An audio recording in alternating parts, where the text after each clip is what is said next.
세상을 바꾸는 힘. 최영일의 YTN 뉴스 정면승부.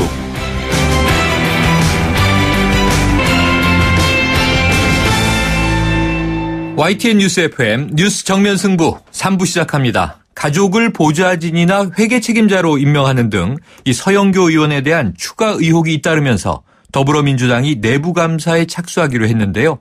또 그런가 하면 이 리베이트를 받은 혐의로 검찰 수사를 받은 김수민 의원 측 당의 지시로 홍보업체와 계약이 이루어졌다. 검찰에 이런 의견서를 낸 것으로 알려졌습니다. 이 김 의원과 국민의당 사이에 미묘한 갈등 기류가 흐르기 시작했습니다. 책임 공방으로 흐르는 것 아니냐 이런 관측도 제기되고 있고요. 잠시 후에 젊은 남자들의 정치수다 점수다에서 새누리당 이준석 전 비상대책위원 그리고 더불어민주당 김광진 전 의원과 함께 이 주제로 토론 나눠보겠습니다.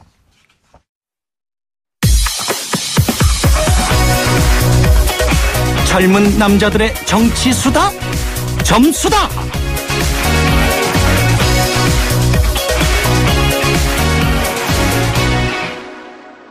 네, 젊은 남자들의 정치수다, 점수다 함께 하실 두 분 나와 계신데요. 새누리당 이준석 전 비대위원 나오셨고요. 안녕하세요. 안녕하세요. 네, 더불어민주당 김광진 전 의원 나오셨습니다. 예, 안녕하세요. 안녕하십니까. 네. 자, 오늘 이 검은 금요일이라고 부르더군요. 그래서 먼저 이풀기로 이 주제 잠깐 여쭤볼게요. 예. 이 브렉시트가 말이죠. 뭐 우리나라 정치에 혹은 우리나라 젊은 세대에게 던지는 함의는 뭡니까? 김광진 의원님. 근데 이제 영국에 영국에 있는 친구들 젊은 분들 같은 경우는 네네. 태어나면서부터 EU에 소속된 상태로 태어난 거지 않습니까? 지금의 그러네요. 청년들은 8, 90년대생들. 예. 근데 그럼에도 불구하고 이 선택을 한 거거든요. 네. 요즘 미국도 그렇고 여러 나라들이 선거를 치르는데 그 선거의 결과들이 정말 양극단으로 흘러요. 네. 진보도 아주 끝으로 그리고 오른쪽도 끝으로 흘러가는데 네.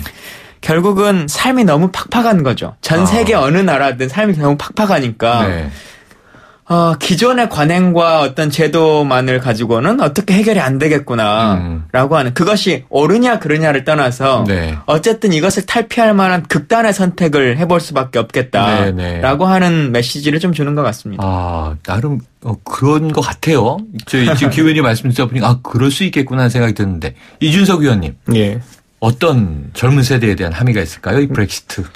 저 개인적으로는 오늘 하루 동안 주식으로 많은 손해를 봤습니다. 네. 막대한 손해를 보셨어요? 수백만 원대 손해를 봤는데. 수백만 원대. 네, 그건 제가 왜냐하면 제가 위험 자산에 투자를 많이 한 것도 있겠지만은. 네. 근데 사실 그런 의미가 좀 있는 것 같아요. 지금 젊은 세대 같은 경우에는 아까 김 의원 말한 것처럼 방황을 이제 거듭하는 거거든요. 네. 특히 유럽 같은 곳. 우리는 대부분의 국민들이 우리나라 밖으로 안 나가본 분들은 해외는 좀 더 상황이 낫나라고 생각하시겠지만은 네네. 우리보다 더 안 좋은 나라가 많습니다. 네, 그렇기 때문에 지금 전 세계적으로 이런 어떤 불안에 대한 심리라는 것이 이번 브렉시트라는 건 상당히 소위 말하는 서구적 가치에 반하는 그런 행동이라고 볼 수 있는 거거든요. 그런데 그런 것들이 일어났다는 거에 대해 가지고 이게 도미노화되는 걸 약간 우려해야 됩니다. 우리가 지금까지 국제적으로 어떤 급격한 사회 변화가 있었을 때 네. 아주 아까 김광진 의원이 얘기한 극단으로 가는 분들이 나오기 시작하면서 그렇게 됐거든요. 전후의 경제를 복구하기 위해서 뭔가 국가 주도의 경제개발 정책이 필요하고 전체주의적 정책들이 필요하다라고 했을 때 파시스트들이 등장하고 그다음에 그걸 기반으로 해가지고 혐오라든지 이런 것들이 등장하고 하면서 2차 세계대전까지 갔던 거거든요. 그러니까 어떤 이런 지금의 위기 상황을 우리가 얼마나 엄중하게 받아들이냐에 따라 가지고 앞으로 또다시 한번 그런 대변혁을 겪게 되는 일이 있을지 한번 지켜봐야겠죠. 지난번 총선에 많은 정치 평론가들 그리고 학자들이 선거 결과를 다르게 예측했지 않습니까? 네. 예. 심지어는 여론조사라고 하는 것들도 전부 다 틀렸거든요. 맞습니다. 어제까지 오늘 우리 한국 시간으로 보면 오늘 오전까지도 다 탈퇴하지 않을 거다. 탈퇴할 것이다. 예, 라고 하는 것이 높게 나온다 했고 도박을 거는 사람들도 다 그쪽에 걸었다고 하지 않습니까? 근데 결국은 지금은 기존의 관행으로 고려했었던 많은 그 소스들, 함수들이 민심이라고 하는 것을 넘어서버린 상황이 된 것 같아요. 네네. 이제는 도저히 참을 수 있는 상황들이 안 되는 것 같은 그런 사람이 이준석 의원이 말씀하신 것처럼 우리나라의 헬조선이라고 불리우는 네. 것뿐만 아니라 전 세계적으로 지금 발생하고 있고 또 사실 영국이라고 하는 나라가 금융의 허브고 맞습니다. 또 세계 금융에서도 가장 손꼽히는 첫 번째 진원지인데 그렇죠. 그럼에도 불구하고 이 세계주의를 탈피해버리겠다라고 하는 걸 선언했으니까 이걸 어떻게 막을 것인가. 이 영국 안에서도 런던이라고 하는 곳은 이것을 반대했지만 그 외에 있는 곳들은 그렇죠. 난 도저히 동의할 수 없다라고 네. 한 거지 않습니까? 대한민국 사회도 마찬가지죠. 사실은 수도권에 집중되어 있는 몇 군데에 네. 뿐만 그것의 문제가 아니라 지역 균형 발전이라고 하는 것이 필요한 이유가 그런 것이거든요. 네, 그래서 다 같이 잘 살 수 있는 네. 그런 구조들을 만들어내야죠. 아, 이준석 의원이 도미노 현상 우려해야 된다 그랬는데 이게 참 무섭게 느껴지는 게 잉글랜드에서 탈퇴 몰표가 나오니까 스코틀랜드 2년 전에 이 독립 추진 무산됐잖아요. 예. 다시 독립 재추진한다 이런 얘기 나오고 말이죠. 또 프랑스나 뭐 이탈리아도 우리도 EU 탈퇴할래 뭐 이런 또 기류가 흐르고 말이죠. 이게 쉽지 않은데 아까 저희가 일부에서 극단주의 말씀하셨는데 도널드 트럼프 미국 공화당 대선 후보에게 또 이게 뭔가 좀 작용하는 거 아니냐 뭐 이런 또 이제 걱정들 하는 분들도 있더라고요. 자, 여러 가지 우려가 있습니다. 오늘 주제로 한번 뭐 직접 들어가 보죠. 그런 상황인데 지금 전 세계 우리나라의 이목도 아까 시총 증발한 돈 안에 또 이준석 의원의 돈이 있었다는 거 처음 알았는데요. 피눈물 납니다. 네. 피눈물 나실 것 같아요. 예. 표정이 오늘 안 좋으세요. 아, 선거하느라 네. 돈 쓰고 여기서 또 돈 잃고 또. 네. 안 좋은 이슈가 또 있습니다. 올해는 금정과는 인연이 없는 한 해인 것 같습니다, 제가. 네. 자, 오늘 이제 본격적인 첫 번째 주제는요. 더불어민주당의 서영교 의원 사태인데요. 이게 사태라고 이야기할 것이 처음에는 딸의 인턴 채용 의혹이었지 않습니까? 그런데 이제 이 또 친동생이 이 비서관으로 일했던 뭐 이야기가 나왔고요. 친오빠가 교수인데 회계 책임자다라는 얘기가 나왔고요. 또 이 국정감사 중에 남편이 뭐 이제 이 판검사와의 자리에 배석했느냐 안 했느냐 또 이야기가 나오고요. 아, 이거 어떻게 보십니까? 여기서 이제 의혹이 뭐 어떤 모 방송사 같은 경우 6가지 의혹이다 해서 6종 세트다 해서 이렇게 6종 보도하기도 세트. 하는데요. 네. 그 중에 그냥 제가 봐도 한 2가지, 3가지 정도는 억울할 부분도 있긴 있습니다. 예를 들어 네네. 후원의 회계 책임자를 뭐 지인으로 썼다라는지 이런 것들은 네. 오히려 어떤 부분에 있어서는 회계 책임자는 굉장히 또 신뢰할 수 있는 사람한테 맡겨야 되기 때문에 또 지인들을 임명하는 경우가 있습니다. 그리고 지급했다는 금액을 보니까 거의 실비 수준이었고 하는 네. 걸 보니까 이런 의혹은 차치하더라도 이제 도덕적인 부분에 있어가지고 딸을 인턴 채용했다라든지 그리고 딸이 공교롭게 또 로스쿨에 또 들어가게 되면서 네, 어떤 그 경력이 된 거 아니냐. 특혜가 네. 있었던 거 아니냐. 입시 과정에서 특혜가 있었던 거 아니냐. 그리고 또 인턴 자리마저도 사실 굉장히 경쟁이 치열한 자리인데 이렇게 꼭 뽑았어야 되느냐. 네. 거기에 대한 해명이 또 그리고 말끔하지 못했다는 점. 업무 능력이 매우 뛰어났다는 건데 뭐 PPT를 아주 잘 만들었다 이런 것들. 맞아요. 네, 그러니까 네티즌들의 공개적인 조롱을 받죠. 그러면 네. 내가 만든 PPT와 한번 1대1로 대결해보자 뭐 이런 것도 나오기도 하고요. 그러니까 이런 것들이 좀 매끄럽지 못했다라는 걸 확실히 좀 인지할 수밖에 없고 그러다 보니까 더불어민주당 측에서도 이걸 굉장히 좀 뭐라고 할까요? 단순히 그냥 조항에 대해서 그냥 이게 문제가 있는지 없는지 법리적으로 접근하다가 이제 정치적으로 접근할 수밖에 없게 된 것이 총선 이후에 잘 나가던 국면이 한순간에 이렇게 좀 무너진 것도 있고요. 네. 공교롭게도 지금 두 야당, 국민의당과 더불어민주당이 자당 소속 의원들의 어떤 이런 윤리적인 문제에 휘말려가지고 지지율을 좀 잠식되고 있는 상태이기 때문에 비슷한 사례를 갖고 있는 국민의당과의 어떤 선명한 대비를 위해서라도 네. 이번에 김종인 대표가 조금 선제적인 조치들을 취하려고 하는 것이 아닌가라는 생각이 듭니다. 네. 지금 뭐 국민의당 김수민 의원 이따 4부에서 얘기 나누겠습니다만 이제 법적 문제로 흘러가고 있는 상황이고요. 검찰 조사까지 받았으니까. 지금 일단 말씀하신 서영교 의원의 경우에는 이게 법적인 문제보다는 좀 윤리적인 문제일 것 같아요. 예. 왜냐하면 이런 일들이 많이 있었다는 것을 국민들이 알고 있어서 6종 세트 이렇게 모아놓으니까 아 결국은 다 한꺼번에 다 있었구나 이런 얘기인데 그동안 이 김광진 의원님 서영교 의원이 굉장히 야당의 투사적인 의원이었단 말이에요. 예. 어찌 보면 야당 지지자 입장에선 시원시원한 얘기를 아주 사던 분인데 사이다 발언으로 유명하신 분이죠. 이런 예. 문제가 연루되니까 아 당신마저 이런 좀 또 실망감이 더 큰 것 같기도 해요. 예. 근데 일단 뭐 가족이나 친인척을 채용하는 것 자체 이것을 어떻게 볼 것이냐라고 하는 것이 먼저 좀 필요한 것 같아요. 네. 개인적으로는 가족이나 친인척을 채용하는 것 자체가 범죄 행위로 본다거나 잘못이라고 단정 지을 수는 없다고 생각합니다. 네. 국회의원의 업무 특성상 진짜 좀 신뢰할 사람을 뽑아야 될 일도 있고 좀 더 편하게 같이 일할 사람을 찾기도 하니까요. 근데 그거는 그 자체를 문제 삼을 수는 없는데 서영교 의원 같은 경우는 지금 이제 워낙 여러 건이 지금 발생하다 보니까 실제 이분이 업무적 능력을 위해서 그 고용을 한 것인지에 대한 네. 의구심을 가질 수밖에 없는 상황이 된 것이고 저는 조금 이해하지 못하는 것 중에 하나가 이제 따님을 인턴 채용하고 뭐 한 것 중에서 네. 변명을 하셨는데 그래도 급여를 주지 않고 그걸 후원금으로 다시 돌렸다 네, 이렇게 네, 네. 말씀하셨어요. 맞아요. 저는 그건 아주 잘못된 답변이라고 생각합니다. 네. 저는 딸을 채용하는 것 자체는 잘못이라고 생각하지 않는데 네. 그랬으면 정상적으로 급여를 지급했어야죠. 아하. 근데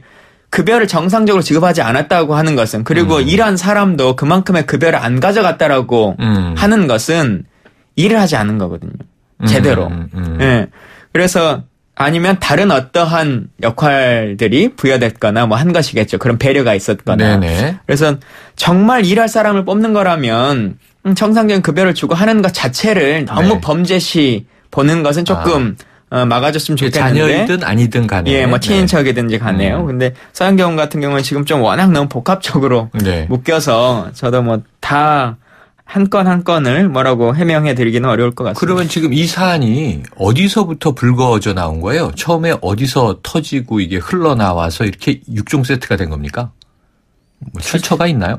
사실 이 부분 제가 이제 노원에서 선거를 치렀기 때문에 네네. 중랑구에서 선거를 치른 서영교 가까운 지역이죠? 의원의 네. 이런 이야기 같은 경우 선거 기간 중에도 여러 번 제기가 됐던 적이 있습니다. 네. 그런데 그때는 뭐 지역구가 워낙 많다 보니까 네네. 뭐 중앙 언론에 관심을 받지 못했기 때문에 이것이 좀 잠재워진 그런 감이 있는데 그거 외에는 이제 이번에 이제 그 의원실 내에서 여러 가지 이제 회계 자료들 같은 경우에는 사실 공개가 잘 안 되거든요. 네네. 근데 이번에 뭐 보좌관들의 월급을 이렇게 떼서 후원금으로 받았다. 네. 이런 것들은 내부 고발이 아니고는 나오지 않은 얘기죠. 이런 내부 것들은. 고발을 의심하셨는데 그러면은요 지금 선거 과정에서도 이런 이야기들은 있었다. 그럼 총선이 바로 이제 4월 얼마 전이었는데 공천 과정에서 이런 거 심사 안 하나요? 근데 뭐 이 자체가 엄청나게 딱 불법이라고 단정 지을 수는 없으니까 뭐 그거는 더 봐야 되겠습니다만 서영교 의원이 지난번에 이제 바로 현역 의원임에도 불구하고 첫 번째 바로 공천을 받지는 못하셨거든요. 그래서 네.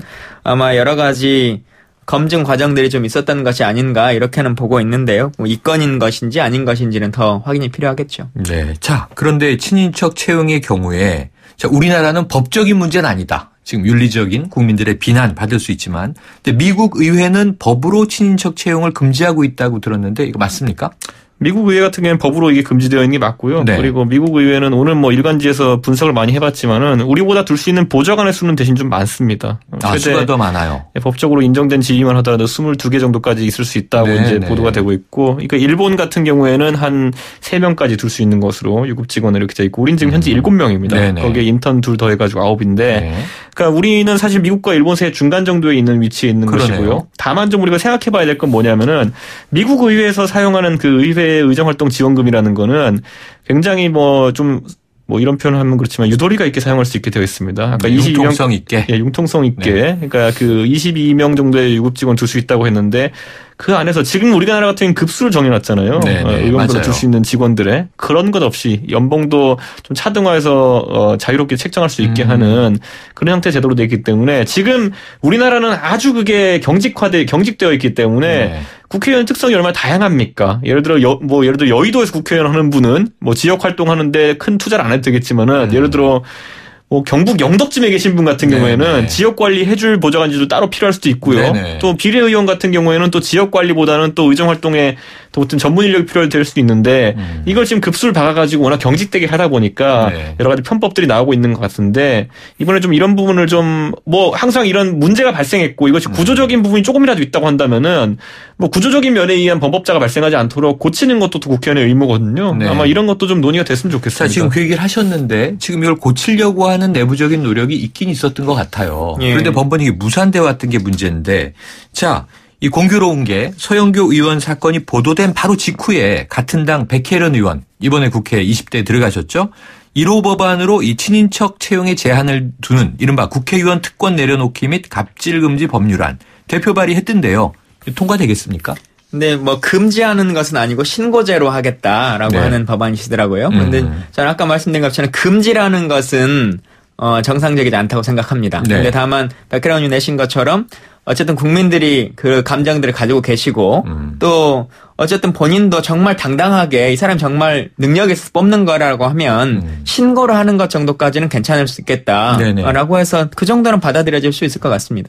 그리고 아까 말씀하셨던 것 중에 국회에 이제 여러 그 관행과 제도 중에서 잘못되어 있는 것 중에 하나가 이 급수를 정해놨기 때문에 이제 더 이상 편차를 할 수가 없는 거예요. 네. 근데 그러다 보니까 이 사람은 4급보다 훨씬 더 높은 급여를 줘야 될 것 같은데 네. 4급밖에 줄일 수가 없으니까 5급 직원을 조금 더 능력이 낮은 분을 뽑으면서 네. 5급 급여를 줄 테니 얼마를 4급에게 보전해 달라. 뭐 이제 이런 일들이 막 의실 내에서 발생하는 거거든요. 그게 이제 그 서로 간에 주고받고 계속 문제가 되는 것이고 또 진짜 바꿔야 될 것 중에 하나는 인턴 제도입니다. 네. 국회에 2명의 인턴을 두는데요. 네. 결국은 비정규직 없애자고 우리가 그렇게 네, 네. 실제 비정규직만 계속 양산하고 있는 제도를 갖고 있고 심지어는 재계약할까봐 12달 계약을 해주지 않아요, 국회가. 예, 2명을 쓰는데 2명을 쓰면 24개월 해야 되잖아요. 그렇죠. 22개월만 계약을 하도록 해줍니다. 꼼수 아니에요? 급여를 지급해주면 22개월만 지급해줘요. 그러니까 이런 것들 좀 정상화 시켜야죠. 아니 지금 뭐 정세균 국회의장 국회에서 청소하시는 분들 다 정규직화하겠다 이렇게도 했는데 지금 중요한 말씀 짚어주셨고요. 그런데 오늘 이거 관련해가지고 의원 한 분이 뭐 법안을 내셨던데 제가 죄송하게도 이름은 기억이 안 나지만은 그 인턴 2명을 이제 8급 인가요? 한 명 비서 채용하는 것으로 김한정 의원이 네, 바꾸자고 이렇게 법안 내셨기 때문에 근데 그거 갖고도 안 됩니다. 아까 제가 말씀드렸던 것처럼 경직성이 문제이기 때문에 그 부분을 좀 완화할 방법이 필요할 것 같습니다. 운영위에서 그게 매번 논의가 되거든요. 논의는 되는데 그렇게 되면 이제 8급이라고 하는 공무원 정수가 늘어나야 되니까 이게 쉽지가 않죠. 자, 그런데 이게 서영교 의원 뭐 개인적인 문제면 한 사람이 이제 비판받고 뭐 어떻게 처리가 되면 끝날지 모르겠습니다만 이 박완주 원내수석 부대표가요. 서 의원에게 그냥 무대응하세요. 저도 전 보좌관 비리 구속으로 선거 때 치도곤 당했지만 압도적으로 승리했어. 이렇게 문자 메시지를 보낸 것이 포착이 됐습니다. 요즘에 국회에서 문자 보고 있으면 얼마나 사진 많이 찍힙니까? 그러다 보니까 눈총을 더 이제는 배로 받는 상황이 됐는데 자, 김종인 대표가 당무감사 지시했다는 소식 나왔습니다. 김 의원님, 당무감사는 뭔가요? 뭐 이제 말 그대로 당 자체에서 감사를 해서 잘못된 점이 있으면 징계를 하겠다라고 하는 말씀이시고 또 새누리당 윤리위에도 국회 안에 국회 차원에서 조사를 해보겠다 이렇게 뭐 제소를 한 상태로 들었습니다. 네. 여러 가지 이제 보겠지만 사실은 범죄 행위가 있었냐라고 하는 것을 단정 짓기는 쉽지 않은 현행 법률 구조에서. 근데 이제 윤리적인 문제들이 계속 발생되고 있으니까 그것과 관련한 것은 입장이 나올 거라고 생각합니다. 자. 지금 여러분께서는요, 젊은 남자들의 정치수다, 점수다, 듣고 계신데요. 지금 스튜디오에는 새누리당 이준석 전 비대위원, 그리고 더불어민주당 김광진 전 의원 두 분 함께하고 계십니다. 사장님, 성악가 김동규 씨네 집 바닥재 좋던데 우리 집도 똑같은 걸로 해줘요. 아, 요즘 떠오르는 바닥재 스타 강마루. 스타일 좋고 습기 열 긁힘에 강하니까 오래 사용하려면 그래서 스타 강마루로 하는구나. 성악가 김동규입니다. 강마루 스타는 스타 강마루. 스타 강마루. 1644 대리운전 1644 불러보자 꽃배달도 1644 전국 꽃배달 배송비 포함 3단 환 54,000원부터 3단 환 54,000원부터 1644 꽃배달 1644 대리운전 1644 메르세데스 벤츠 공식 딜러 KCC 오토 영등포 전시장 그랜드 오픈 5월 초 강서 목동, 강북, 제주에 이어 이제 가까운 영등포에서도 메르세데스 벤츠를 만나보실 수 있습니다. 메르세데스 벤츠를 만나는 새로운 선택 메르세데스 벤츠 공식 딜러 KCC 오토. 네, 3부는 여기서 마무리하고요. 잠시 후 4부로 이어가겠습니다.